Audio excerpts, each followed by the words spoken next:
Can you help him? I don't know. I didn't actually come here to free slaves.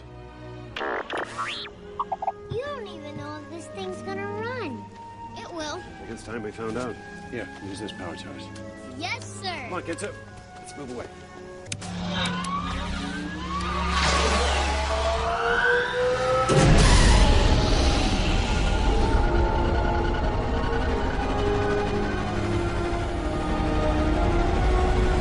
It's working! It's working! Ron Paul is the GOP's phantom menace as he continues to rack up delegates across the republic. We've got the scoop on this and more. Get ready to evolve.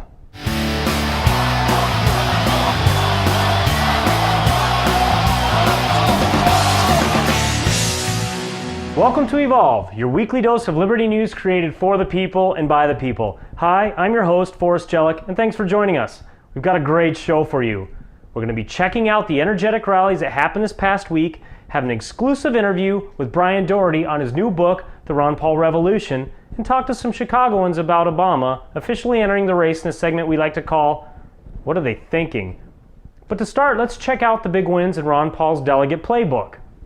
This thing is really something. He is winning these states with these state and district conventions, and he is racking up delegates.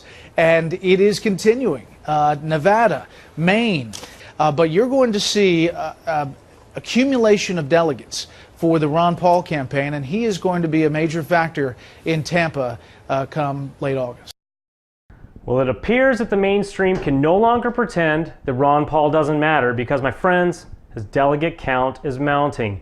Paul secured a majority of the delegates in a number of states and has a much higher estimated delegate count than is reported. In Nevada, Ron Paul delegates won 25 of 28 seats for the Republican National Convention. Additionally, news came out this weekend that Congressman Paul won all of Maine's GOP delegates. According to the website, thereal2012delegatecount.com, Ron Paul is currently at 192 delegates. And there's better news. There are 224 unknown delegates playing out in Washington, Missouri, Pennsylvania, and Idaho. So what does all of it mean? Well, this is where it gets really interesting. In order for the Republican candidate to win, 1,144 delegates have to cast their vote for the nomination to be secured. Yet as Reality Check's Ben Swan pointed out this week, under the Republican Party's Rule 38, a number of the delegates for Romney may well not be bound at all. So let's go to the clip. Mitt Romney's home state of Massachusetts held its own congressional delegate caucus. They chose 19 delegates to go on to Tampa. But as the Daily Caller points out, 16 of those 19 are also Ron Paul delegates. The 16 delegates supporting Paul are bound to vote for Romney on the first ballot at the Republican National Convention. If Romney does not achieve the required number of votes on the first ballot, the delegates can vote for the candidate of their choice. Again, so writes the Daily Caller. And that was my understanding until I was directed to the Republican National Convention rules for 2008 and 2010. And shockingly, that may not be the case at all. Way down at the end of the RNC rules is rule number 38. That rule consists of only one sentence. No delegate or alternate delegate shall be bound by any attempt of any state or congressional district to impose the unit rule. So what is the unit rule? Well, that rule requires that all delegates from one state or congressional district are required or bound to vote as a unit. So what you need to know? If Rule 38 is applied, not only does Mitt Romney not currently have enough delegates to secure the nomination, which he doesn't at this point, but he and Rick Santorum may have actually both lost a combined 62 delegates since last weekend.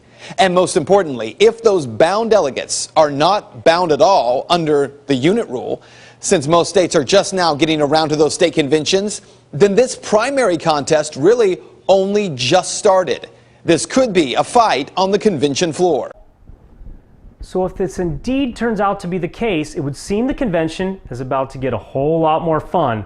So let's stay tuned as more of this comes to light over the next following weeks. Liberty, don't call it a comeback. Penalty Team Romney. The latest viral video around YouTube is this jaw-dropping clip of a delegate in Maine who captured the Romney camp purposely nominating Ron Paul delegates to split the vote.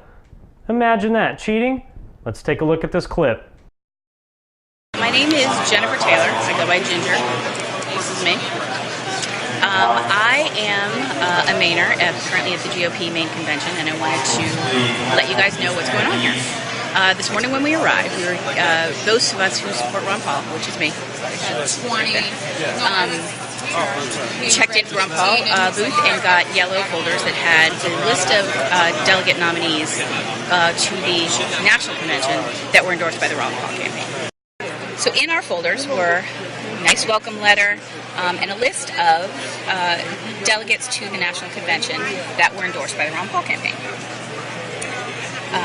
Similarly, the Romney campaign, paid for by Romney for President Inc., has their own conservative unity slate with their list of 15 nominees and 15 alternates. We had spent the morning, it was a very contentious morning, going through a detailed hand count, one person at a time, for the position of convention chair. Ron Paul, both the convention chair and the secretary were elected by very thin margins. When we returned from for Ron Paul's campaign, when we returned from lunch, this was circulating on the floor. Same printed materials as the original Ron Paul slate. It starts out the same, all the same everything, except these names are not the same.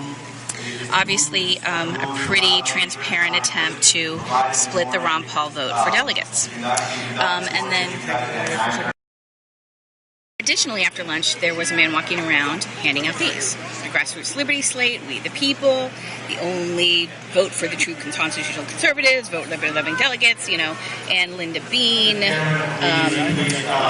James Zell, Mark Willis, people who are well-known Ron Paul supporters are on this list. Very much looks like a Ron Paul list. However, none of these people have were on the Ron Paul endorsed list. And the interesting thing for me is that I'm on the list, even though I never agreed to run as a delegate to the national convention. So what happened was a few of the Ron Paul campaign people caught the guy handing him out, and I caught him on video, and he did not want to talk about what he was doing. So here is the man. I don't know his name, but here's where he was. Here's him telling the police that we were not allowed to film him. Why, what's happening? Is it recording? Yeah. This is the guy with the fake slate. This is the guy with the fake slate. He's passing out a slate with Ron Paul supporters. He's making a slate with Ron Paul supporters to divide our vote. This is... It's a public place. We can even include. So why do that? Because he's being deceptive. He has a slate with people on our campaign to divide our vote. So we just don't want him to trick any other Ron Paul supporters. I don't authorize them to use it. It's public. It's You can understand I have no... As I was sitting here editing this video, hopefully to upload it quickly, I hear my name called over the loudspeaker, and someone has stood up to nominate me for national, as a delegate for the national convention. So I ran out and declined the nomination. And what you can hear right now is people refusing their nominations. My name is Jim Zell, and I would like to withdraw my nomination. Jim Zell withdraws his nomination. Thank you. So then everyone who was nominated at the microphone by some guy from Saginaw County, I didn't get his name, I approached him and I asked him, why did you nominate me? I asked him several times. He wouldn't look at me, wouldn't answer me, just kind of shifted nervously and looked around. And unfortunately my camera wasn't cooperating at the time. So then everybody who had been given the fake nominations had to approach the microphone and spend 15 minutes unnominating themselves. Hard to believe, isn't it, right? Cheating? But thanks to sharp people like Jennifer Ginger Taylor and my Liberty amigo David Boyer keeping their eyes open and their cameras rolling to catch those dirty tricks and getting it on film. So nice job, Ginger. Nice job, David. The revolution can certainly take some cues from you guys. Another one? Epic fail happened in Las Vegas where robocalls put out by leading Republicans tried to convince the voters in Nevada that Ron Paul supporters were stealing delegates. Let's go to the clip.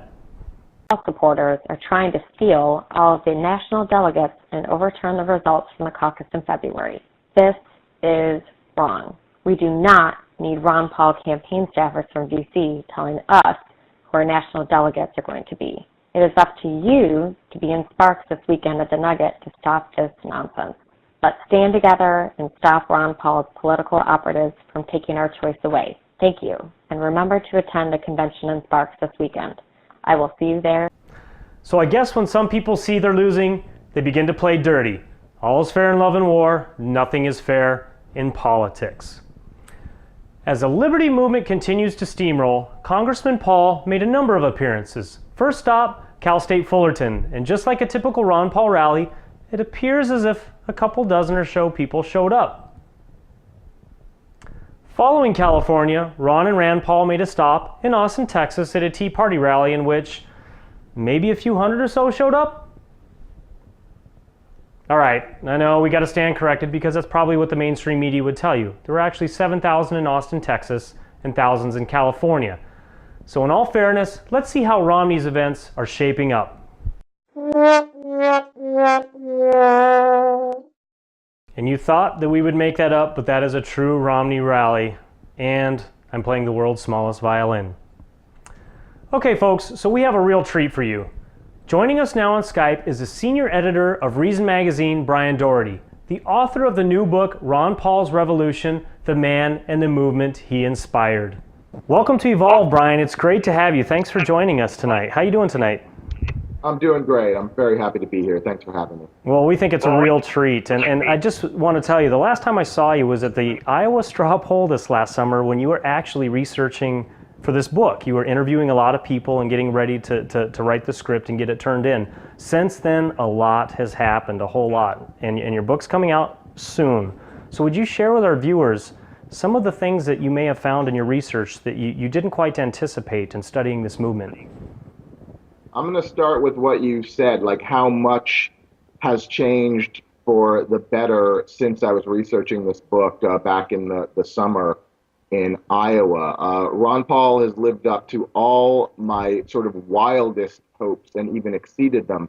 We're here in May. He is the last, other candidate standing behind frontrunner Romney. He is actually winning state delegations the way he and his fans said he would, and the way the media claimed couldn't happen and wasn't happening and wouldn't happen. He's doing it. He's pretty much got Minnesota. He's got Maine. He's winning actual control of the delegations, and in some cases he's winning control of the state parties, even if he doesn't have the delegations per se. Alaska, now very much a Ron Paul state. Iowa, very much a Ron Paul state. And he is pushing, this set of beliefs, this wonderful, consistent set of beliefs in real free markets, real small government, peace, sound money, ideas that 5 years ago were all utterly marginalized and considered nuts. And Ron was considered nuts, when he started running in 2007. I think it's really interesting to look back at things like his fundraising. In the 2007-8 run, he raised around $35 million, didn't actually succeed electorally. Usually you would think a campaign that raised that much money that didn't actually end up winning would sort of drain the enthusiasm out of its supporters, but that didn't happen at all. Coming into 2011, Ron's fans were as excited as ever. They have once again given so far around $35 million, and it's going to end up being more. And they're actually seeing the victories that they expected. And he's built, I just saw today that Youth for Ron Paul, the new Ron Paul Youth Group, has 110,000 signed up members now. This is more than just a presidential campaign for 2012. This is a movement for America's future.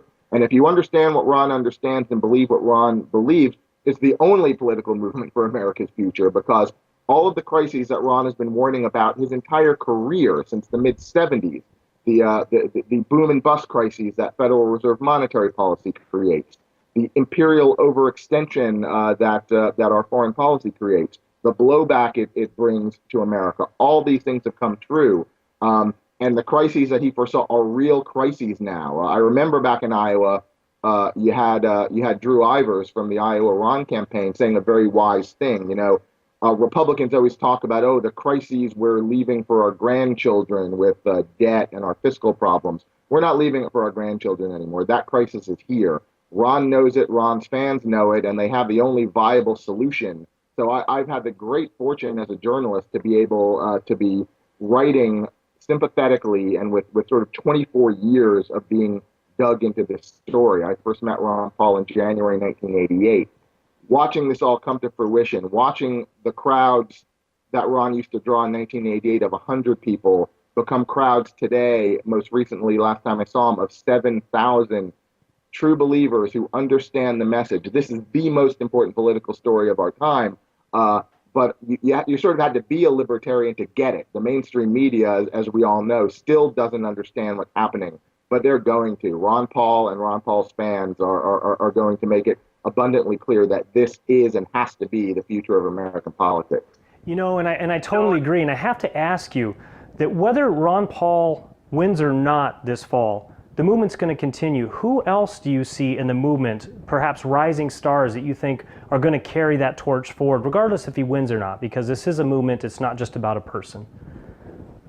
I expect to be surprised. I expect that the next Ron Paul, and that's a hard hurdle to jump, the next Ron Paul, may well be someone who we don't even think about as being involved in politics. I mean, on the national scene, I have been very impressed and not yet disappointed by Justin Amash from Michigan, who I think most of us know about. Rand Paul, obviously his son, the senator. I must say, I was one of those people who was a little skeptical of Rand when he was campaigning. I didn't feel he was pushing the Paul foreign policy line with enough strength, but he, as a senator, he's actually, I think, proven me wrong. I've been pretty much pleased with how he's tried to hold the Senate and hold the country to the principle that the president cannot just unilaterally declare war, to the idea that we should not be laying the groundwork for war with Iran, which it looks like a lot of people want to do without the consent of Congress and without actually understanding that it's the proper thing to do, which I think he understands. It is not. And I think we can see Rand is probably, he's been going to Iowa a lot this year.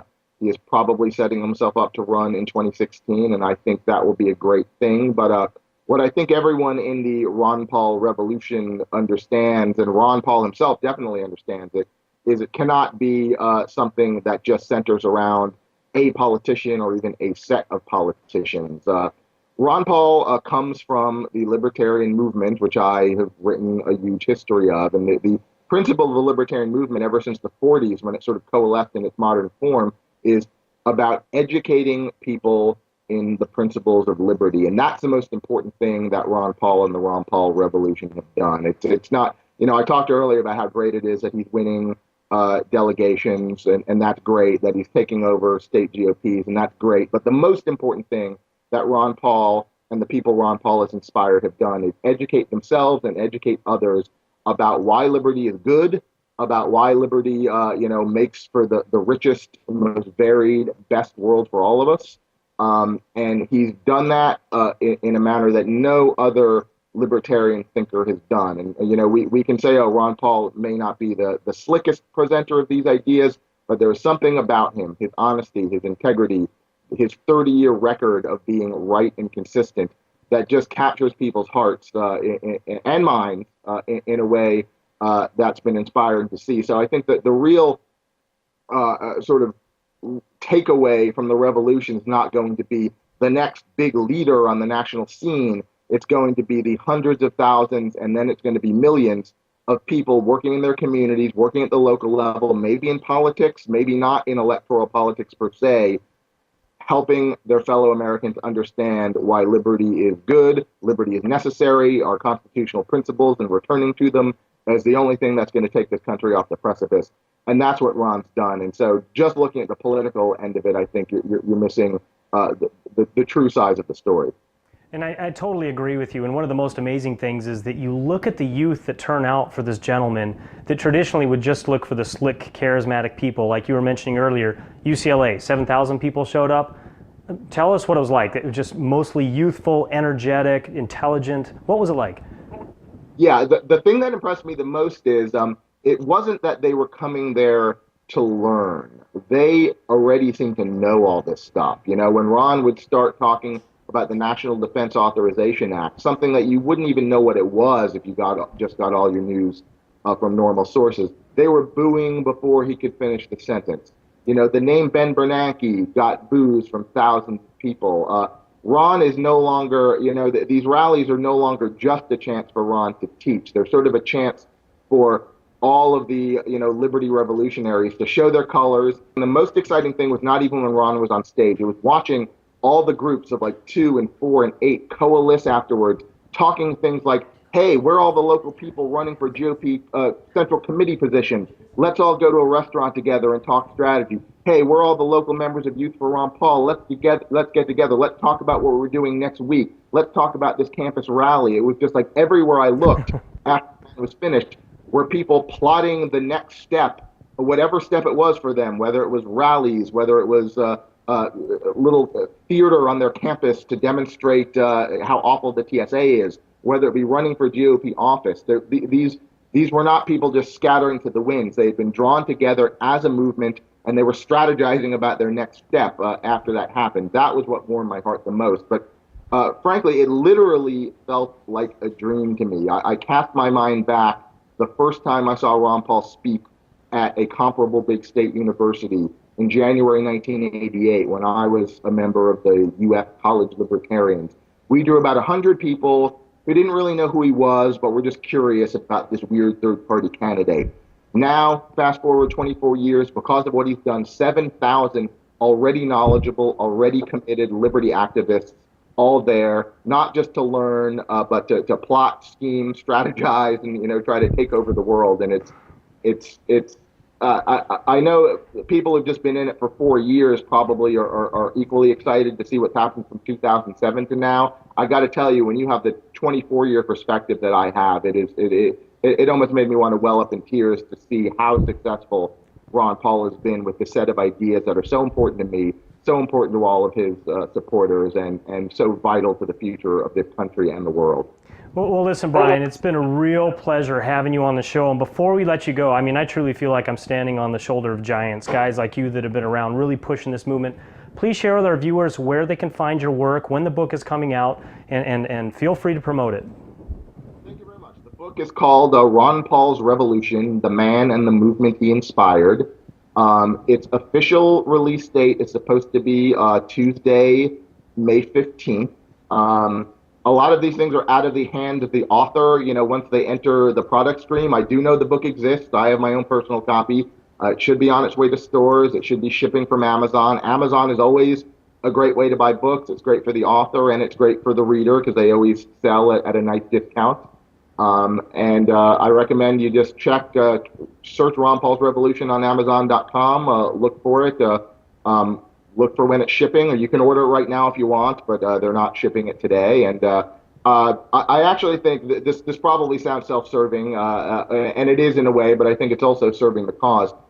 This is the first book that like a major New York publisher has accepted about Ron Paul. It's published by HarperCollins, you know, one of the biggest publishers in the world. And I think it would be a good thing to show the mainstream, you know, machines of media that positive coverage of Ron Paul actually is something that will succeed in the marketplace. And I think if this book does well, more such books will follow. And like I said, my book is definitely going to have to be the first of many, because this is the most important political story going on right now. I mean, Mitt Romney, I think, is already just going to be a footnote in history. And in his own way, even Barack Obama is going to be a footnote in history. But what Ron Paul has launched is going to shape the future of this country significantly down the line. Well, thanks, Brian. It was great having you on the show. Best of luck, and I look forward to seeing you on the road again. Take care, and I hope it goes gangbusters. I know I'm going to buy one, so be well, take care, and I look forward to seeing you on the road. Thank you, Revolution Pack, for having me on. You bet. Since Obama officially kicked off his campaign this weekend, we thought we'd hit the streets of Chicago to see what the people had to say. So let's take a look. I knew that he was going to be kicking off his campaign soon. I didn't realize it was today because I haven't really been watching TV too much.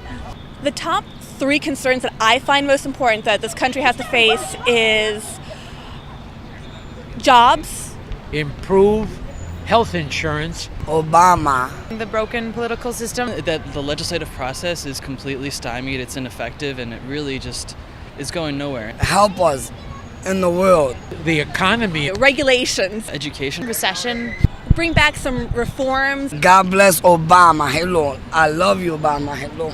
I think the future of our relationship with China. And I think that the rich need to pay more in taxes. I'm with her. Puerto Rican Obama, you'll be okay. Can you help us? Well, it's clear that the thick haze of change has yet to blow out of our fair windy city.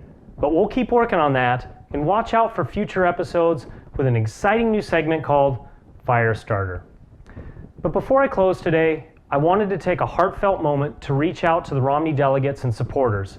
And for you Ron Paul fans and supporters, feel free to share this with the Romney folks that you know.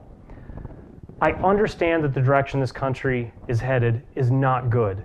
It's to the point that we are now $15.6 trillion in debt, with some estimates putting us at just over $100 trillion of unfunded liabilities. This is no time for weak men.